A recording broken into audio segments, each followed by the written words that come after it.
So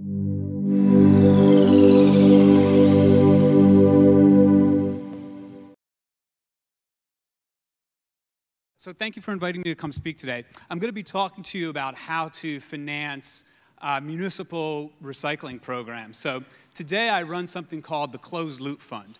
And the Closed Loop Fund is a fund that has capital from some of the largest consumer goods companies in the world. You'll see who they are in a little bit. And we provide financing to cities all across the United States to build recycling programs. And I'm going to talk to you about how that program works and how it got started. The presentation is going to be in three parts. First, I'm going to talk to you about some macro trends in waste and recycling in the United States. Now, I'm always a little bit sensitive talking about anything to do with the United States when I'm not in the United States, right? Because you want to talk to people about what's going on in their own country. But in the case of waste and recycling, it is actually really critical to talk about what is going on in the United States and why. And that's for two reasons. First, Americans consume more consumer goods and waste more consumer goods than anyone else in the world. And the reality is the rest of the world is becoming more like the United States when it comes to consumption and waste. And when you look at China, when you look at Brazil, and when you look at India, that's going to cause a major issue, both on the economic side for major companies to just get enough natural resources to make the goods, as well as just waste and space and the environment. So that's one reason why it's important to look at the United States when it comes to waste and recycling.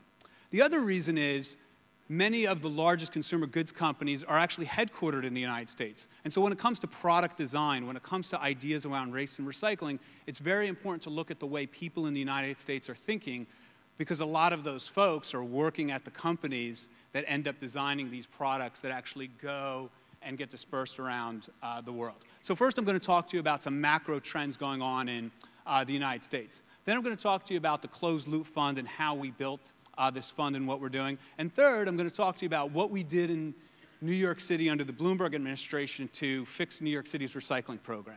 And New York City's recycling program is important to look at globally because in many respects we're representative of what goes on in the rest of the world, as well as the most difficult type of waste management program. New York City has 8 million residents that we know of. We maybe have 2 million more that we don't know of. We have about 50 million visitors a year. We have a major commercial district.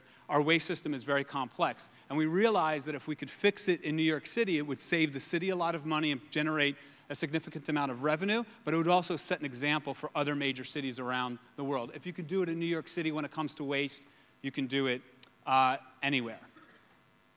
So one part of my presentation that's important is I'm going to ask you some questions as I go along. So I know I'm doing this in English. I'm a New Yorker. I speak quickly. If you don't understand what I'm saying or I'm going too quickly, please let me know. And if you don't let me know, I'm going to figure it out because I'm going to ask some questions and no one's going to raise their hand to answer it. So, all right. My first question is can anybody tell me what they're looking at in this map? It's obviously a map of the United States, but what's going on inside that map? Anybody? Go ahead. Flight routes, okay. No, but good try. That's a good one. Anybody else?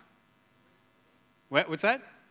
Yeah, wait. So this map shows you where waste in the United States is trucked, barged, and railed around the United States looking for landfill space. You don't really need to know much about waste or recycling, operations, logistics, to know that what's going on there is not sustainable. And I don't mean not sustainable from an environmental perspective. I mean not sustainable from a financial perspective. So when I was hired by the Blomberg administration to come in and rebuild New York City's recycling program, and I would go to the first meetings, everybody in the meeting felt like they were there because it was a conversation about recycling, and recycling is the right thing to do, and they didn't want to be the person who didn't show up to the meeting about recycling because they would seem like a bad person. Someone didn't care about the environment, so they would show up at the meeting.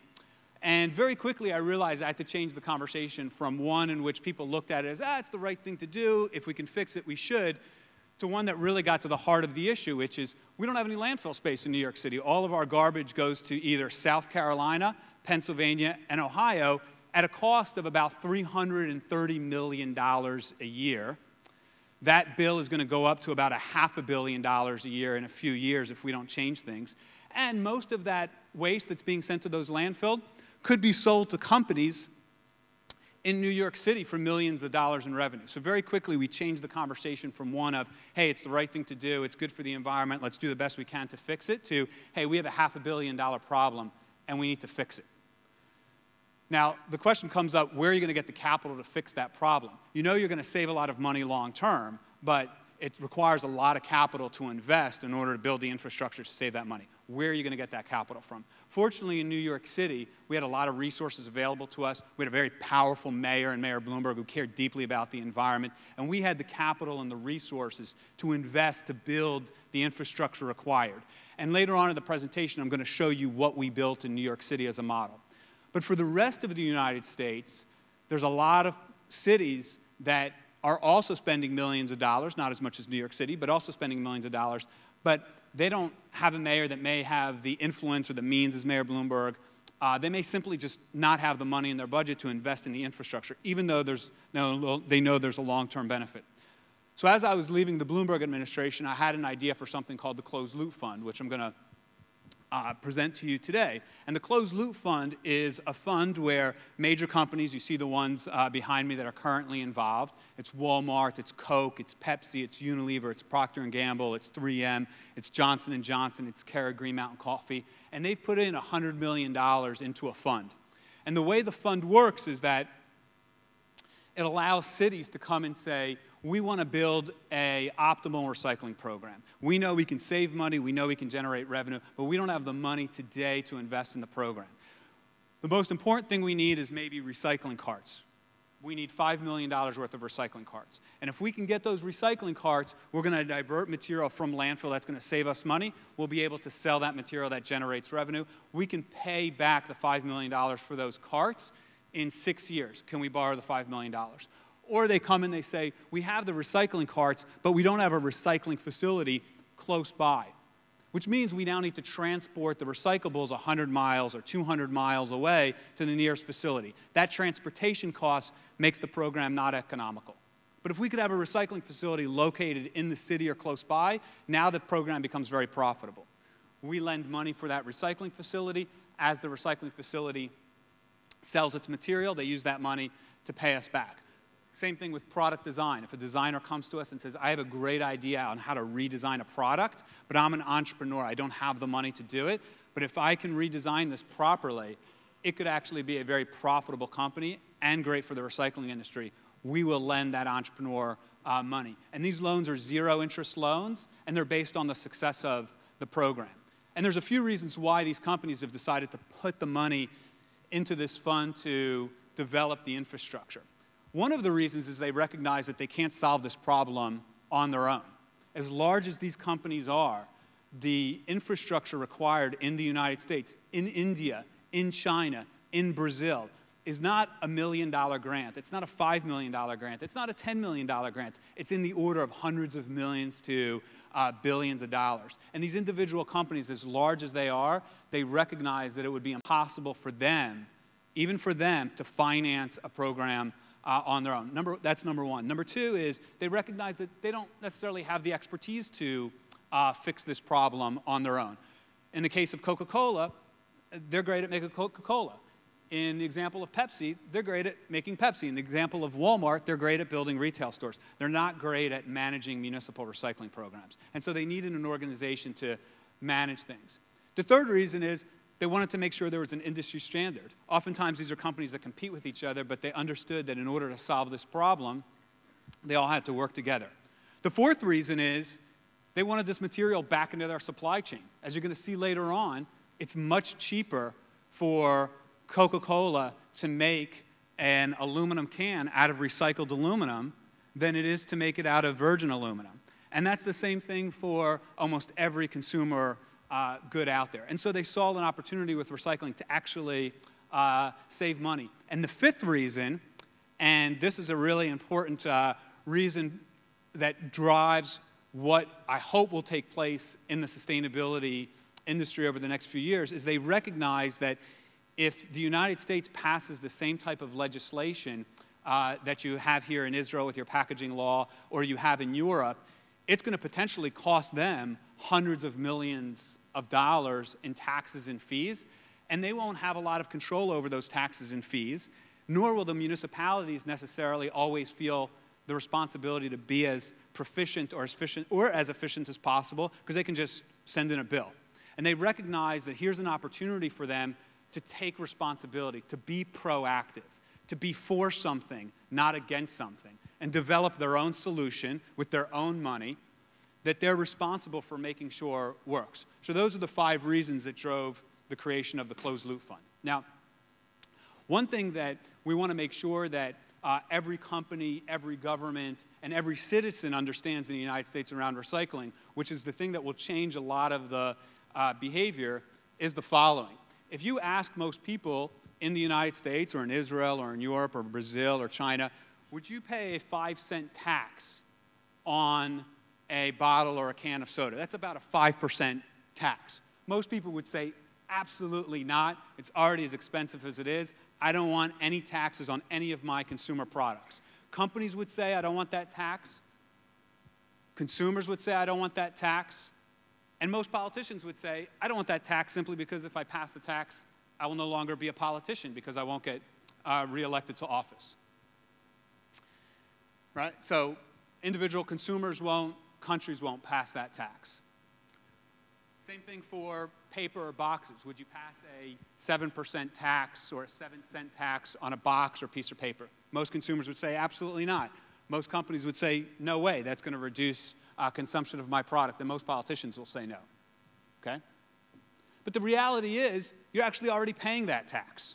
And that's what consumers don't recognize today. That's what a lot of companies are afraid that governments will recognize and say, I don't want to pay this tax, or I don't want my consumer to pay this tax. You as a company are going to be responsible for that tax. And what I mean by the fact that you're already paying that tax is it's actually buried someplace in your tax bill as a resident. And the reason for that is if you don't recycle that bottle, if you don't recycle that can, if you don't recycle that piece of paper, it doesn't just disappear, right? We have a concept sometimes that you put your garbage out and it just disappears. But in fact, it doesn't just disappear.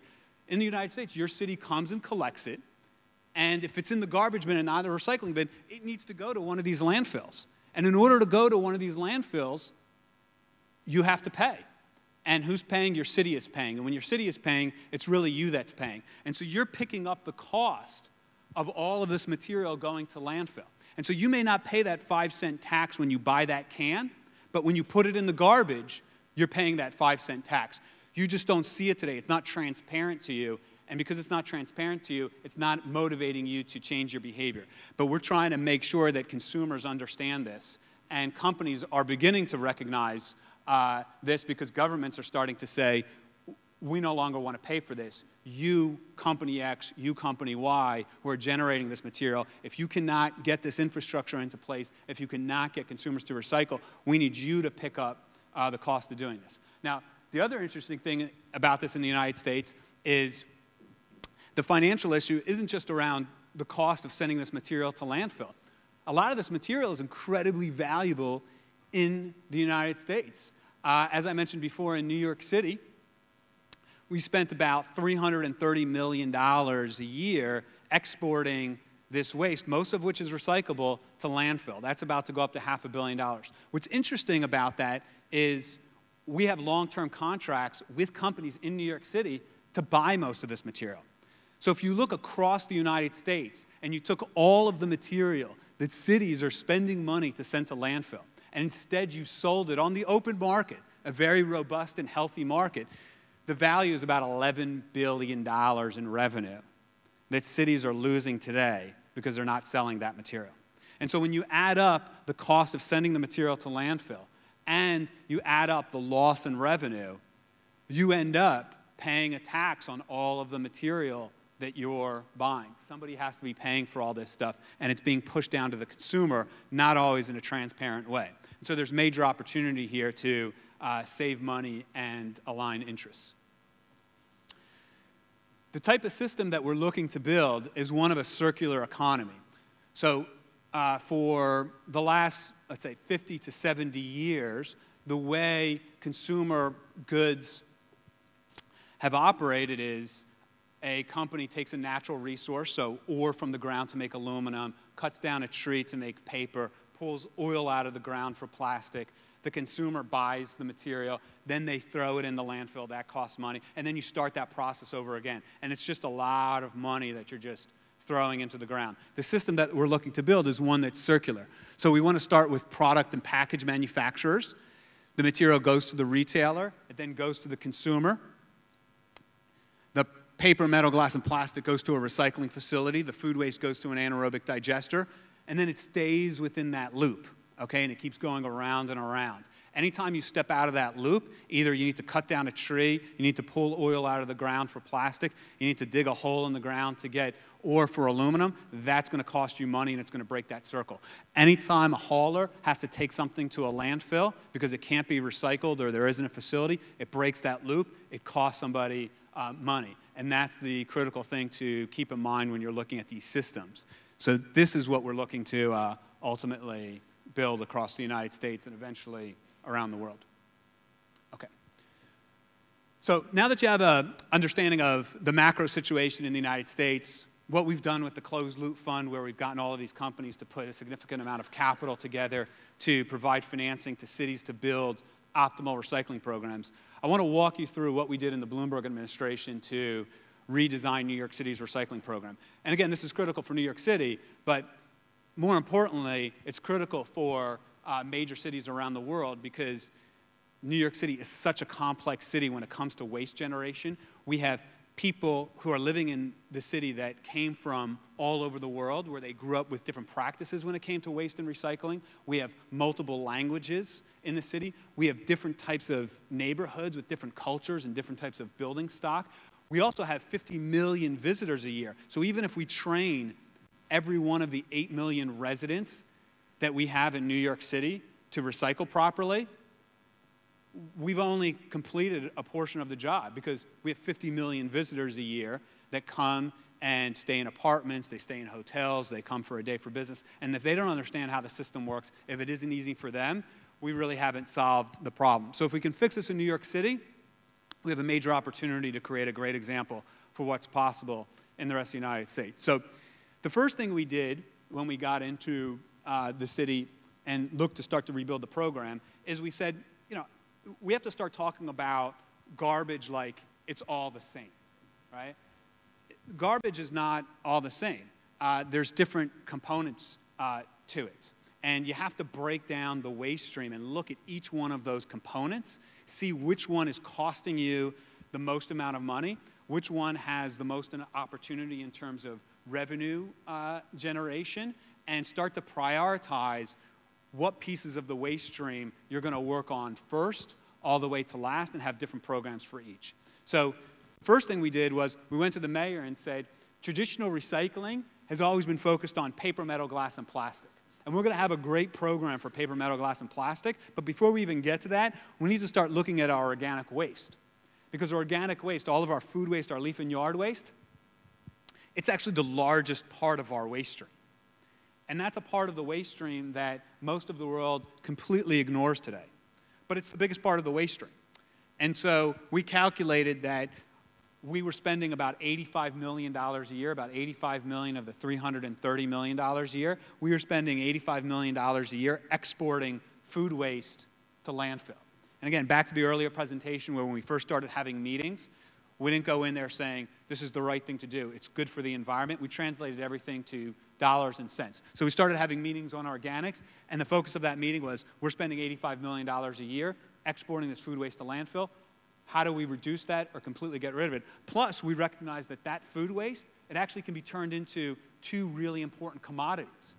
Food waste can be turned into energy via something called an anaerobic digester. You can convert it to natural gas or to electricity or into compost, which is a fertilizer. So we recognize not only do we have an opportunity to save a lot of money, we actually have an opportunity to generate clean, renewable energy. In fact, one of the programs that we hope to see launched in the next decade in New York City, and from a technology standpoint, this is already totally available. You could do this in Israel today, is you can take your food waste over to an anaerobic digester. It converts it into compressed natural gas.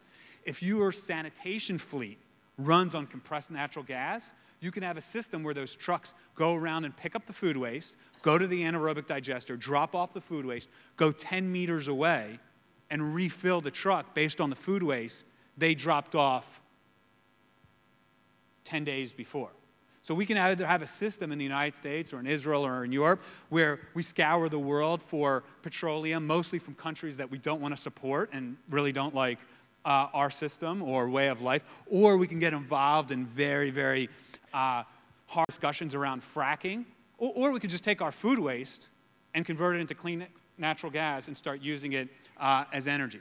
So we saw a major opportunity on organics. So we started developing different programs for organics. The first one you see up there is a Curbside Organics program. So today, about 150,000 homes in New York City get their food waste collected in those special containers twice a week. So that's a program we just started launching. So everyone gets a special food waste container. You put your food waste in there, and we come by and collect it twice a week. Next is schools.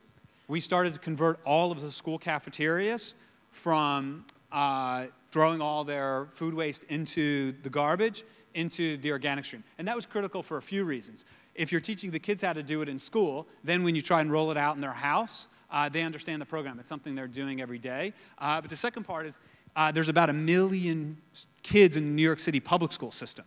The New York City public school system serves 1 million meals a day. It's a tremendous amount of food waste, so there's a huge opportunity there. Then we started, the third is the green market drop-off system. We realized that it would take a while to roll out the food waste collection program where we collect from every home twice a week to the entire city. It's going to take us 5 to 10 years to do that. It's a very complex deployment just because there's so many households and there's high-rise buildings, short buildings, single-family homes. And so we started a drop-off program where we have farmers markets where you can buy food from farmers in New York State all over New York City during the week and on weekends. And we put drop-off centers there where people could bring their food waste once or twice a week and just drop it off there. Surprisingly, that program is actually very popular, and a lot of people bring their food waste on the weekends to the drop-off program. Then commercial organics.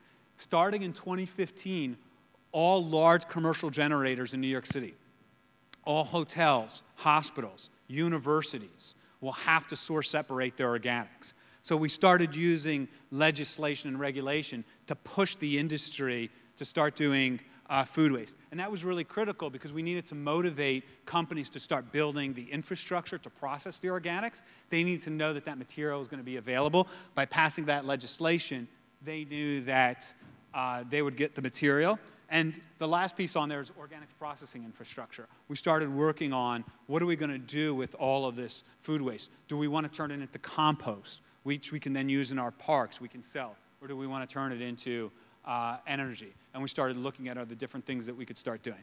So first we started working on organics. Next is we looked at our paper, our metal, glass, and plastic. And we looked at 3 different things that we needed to do. So most residents were already getting their paper, metal, glass, and plastic collected. So that was a good part of the program. And you saw different things around the city. In some parts of the city, almost everything was getting recycled. In other parts of the city, not so much recycling.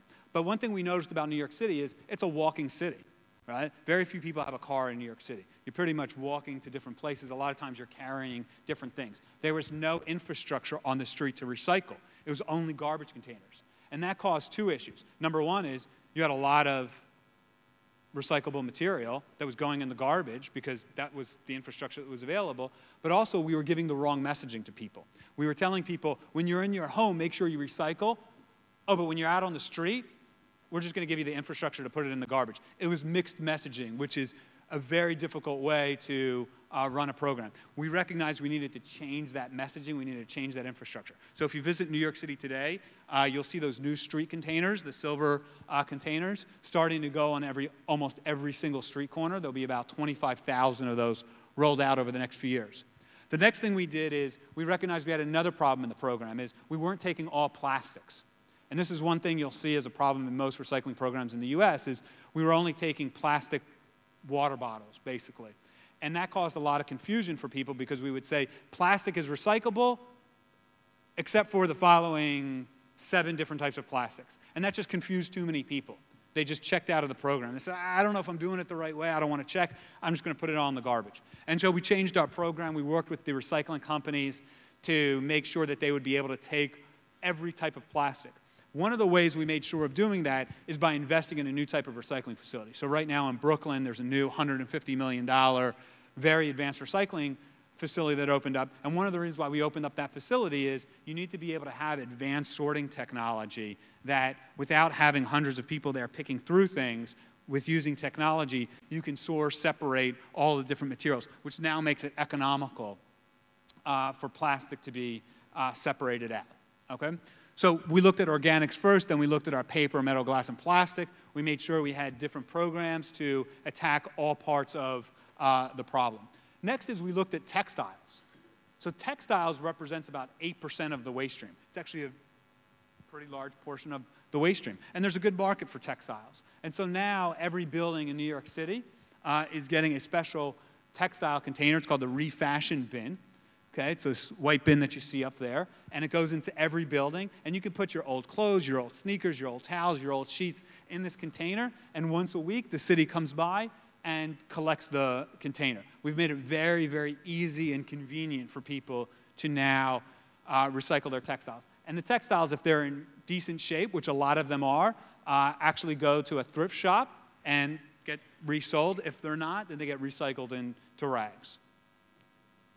Okay. Then we looked at electronics.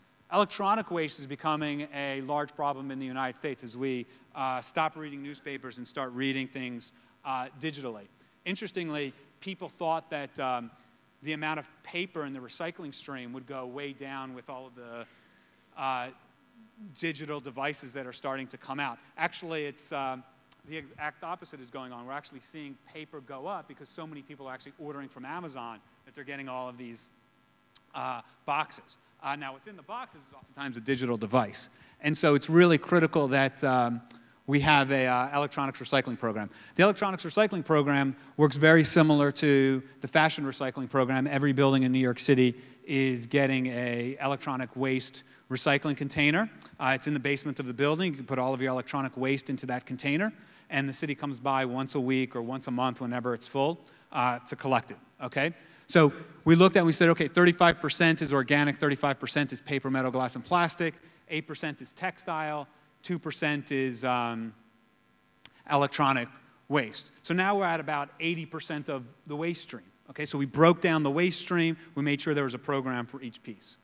Then we looked at appliances, right? So your refrigerator, your dishwasher, and we created a program for that funded by the industry where you can put out your appliance on the curb, you call a number, and the next day we come by and pick it up. We had a safe disposal event, so once a year in every borough in New York City, there's something called a safe disposal event, which means you can bring anything you want, and we will figure out a way to dispose of it in an environmentally conscious way. We even have a drop-off for old pharmaceuticals, right? Because there's a major problem in the U.S. right now. People just throw their old drugs or antibiotics down the toilet. It goes into our water system. We're starting to get people that look kind of interesting because of what's in the water, to be very careful. So we have what's called safe disposal events. And people bring paint, they bring motor oil, they bring all different types of things. It's a really fascinating event just to see what people end up bringing. So there's 82% of the waste stream. And then we got to the really challenging part, which is the other 18%. Not everything in our waste stream can be recyclable. So let me give you an example of something that we can't recycle. Styrofoam cups. Can't recycle them. And so what we did in the case of styrofoam cups is we said, okay, well, let's go to the industry and tell them we can't recycle your styrofoam cups. How are you going to solve this? Because we've broken down our waste stream into minute portions, and we found a solution for each one of these. Each one of these, there's either someone's going to take it for free, which means we don't have to pay to take it to landfill, but in most cases, we actually have someone that's going to buy the material from us. So we figured out what we're going to do with 82% of our waste stream, but 18% we don't have a solution for. So we went to the styrofoam cup industry and we said, what are we going to do here? We can't find a solution for it. And unfortunately for them, their response was, well, that's your responsibility. You have to figure that out. We're not going to work on this. And if you try and pass legislation, you'll be meeting with our lawyers and lobbyists, and it'll never get passed. Well, lo and behold, the community came together, and we said to the industry, no, that's not the way it's going to be. It's not as simple as someone uses a product, throws it in the garbage, and it just disappears. Somebody has to pay for it. And right now, it's the city, which means it's the citizen and consumer that actually has to pay for this styrofoam cup to go to landfill. If it was a paper cup, if it was a plastic cup, we could recycle it, which would save the cost, plus we could probably sell it for revenue. What are you going to do about that? And they kept saying, that's your responsibility. We're not going to be involved. So last year, we passed legislation that in 2015, so in a few months, all styrofoam cups are banned in New York City. And that's a really important example for the rest of the United States, because we wanted to show that you need to look at your waste stream, you need to break it down into its smallest components, you need to find solutions for each part of the waste stream. It drives savings, it drives revenue, it drives local jobs. And if you can't find a solution, you need to approach the industry, offer them an opportunity to work together with you. In most cases, industry wants to work with government, and they find opportunities to work together with you to find a solution. And in some cases, they don't. And in those cases, you really have to hit home that, hey, there's a cost here, and someone has to assume it. And if they're not willing to assume it, we need to take that cost out of the system. So that's the model that we use to build New York City's recycling program, and a model that any city across the world can follow in terms of developing programs. So I'll end with, let's close the loop in recycling and profit together. Hopefully after my presentation today, everyone recognizes that recycling is incredibly important for the environment and to preserve our natural resources, but there's also tremendous economic benefit for you if you can build the optimal recycling program, but also if you can't, there's also tremendous cost. And so I encourage everybody, be innovative, be collaborative, and look to join us in an opportunity to profit via closing the loop. So thank you very much for having me today, and hope to see you guys around.